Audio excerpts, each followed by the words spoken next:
Chapter 13 Boons Bestowed by Shakti. Om Shri Ganeshaya Namaha.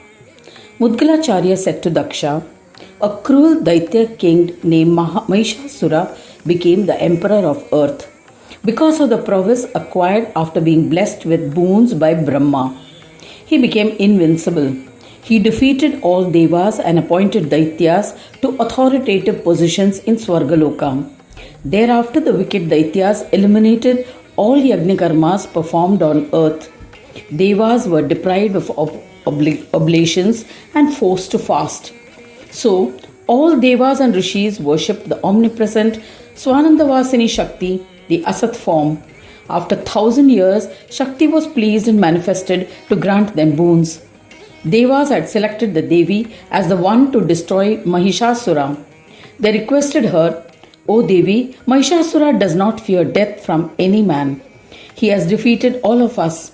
Save us from this disastrous calamity. O Devi, kill him for the happiness of all. We are all your children. Please protect us from this frightful peril. The goddess assured them, saying, Tathastu. Devi Mahamaya immediately mounted her lion and, filled with anger, advanced to kill the Daitya.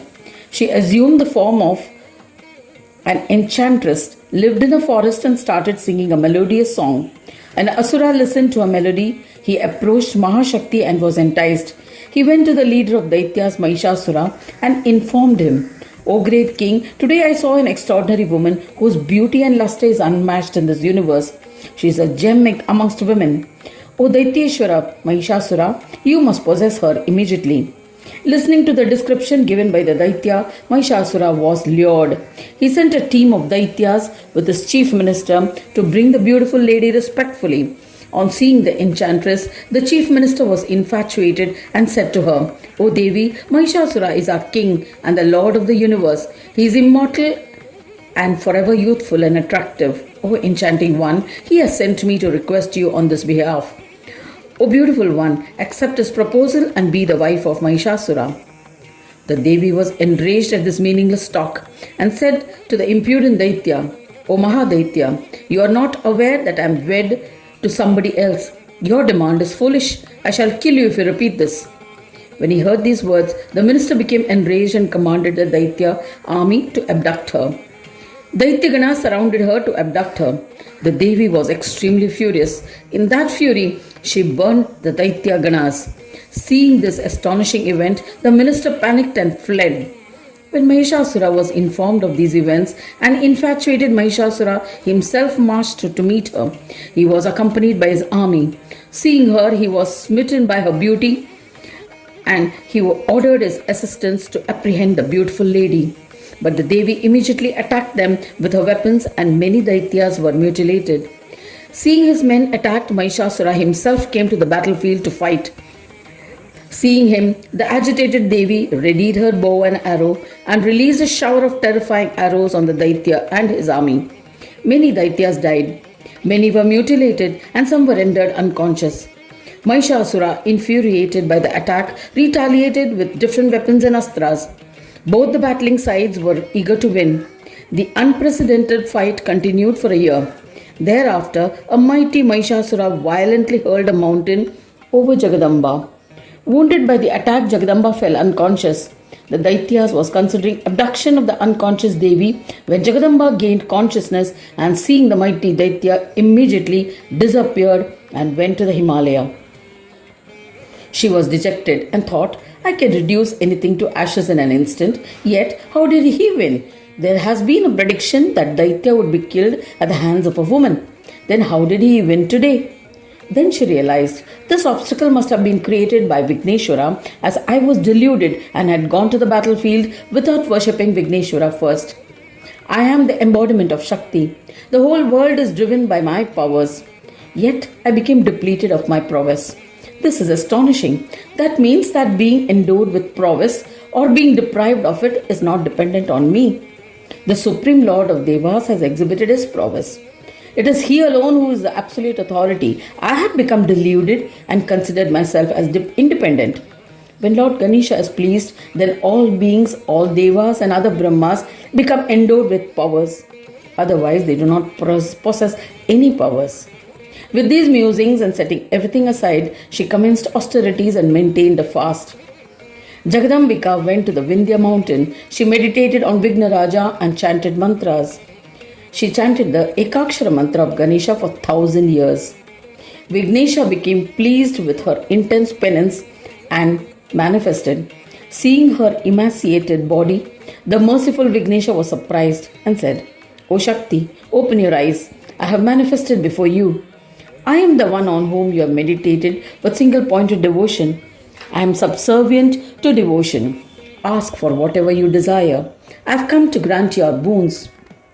I am pleased by your penance and devotion. I am the bestower of boons and have appeared in front of you.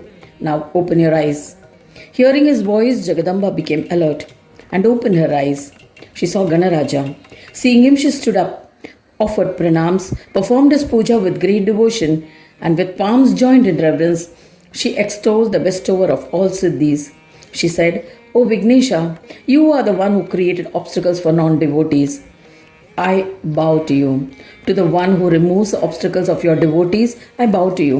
To the protector of Ganas, the Paramatma Ganesha, you exist everywhere in the form of Gunas. I bow to you. To the one who has immeasurable powers, to the one who drives the immeasurable Maya, to the one who is devoid of Maya, to the illusory one who deludes Maya, I bow to you. To the bestower of prowess to Brahmas, to the Lord of Brahmas, to Brahmanaspati, to the form of Brahmas, to Heramba, I bow to you. To the one who bestows the fruit of karmas, to the one who supports all karma, to Paresha, to the form of Karma Yoga, I bow to you.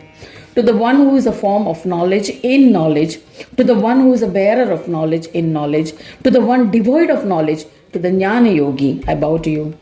To the one who is the unbiased Sama form, to the one who is a bestower of equality to equality, to the one who is the root of all joy, to the one devoid of the Sama form, I bow to you. To the one who is in the Sahaja form, to the one who is devoid of Sahaja state, to the one who is the Sama form, to the one who bestows yoga in the Sahaja form, to the one devoid of infatuations, I bow to you.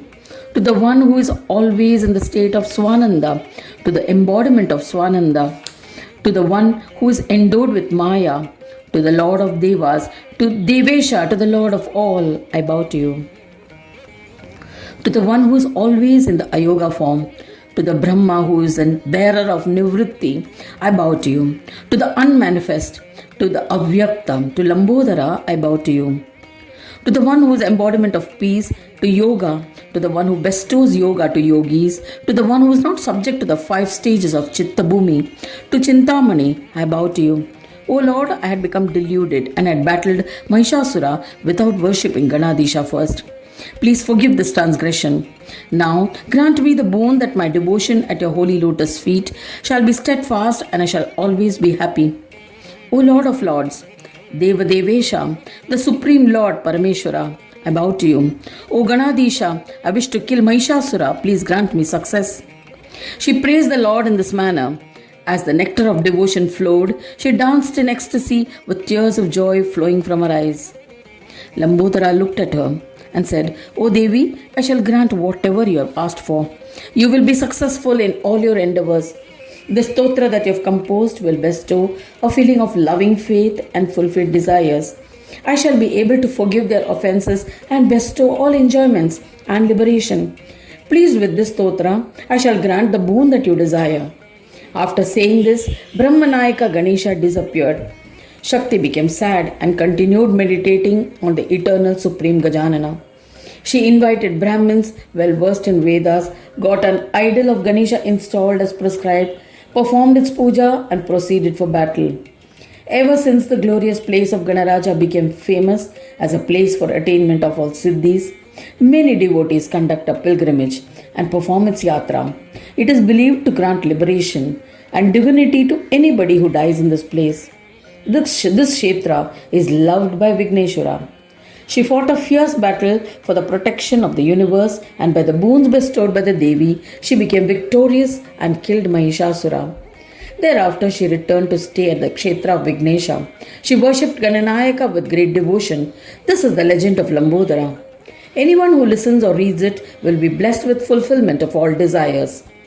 Thus ends the 13th chapter titled Boons Bestowed on Shakti.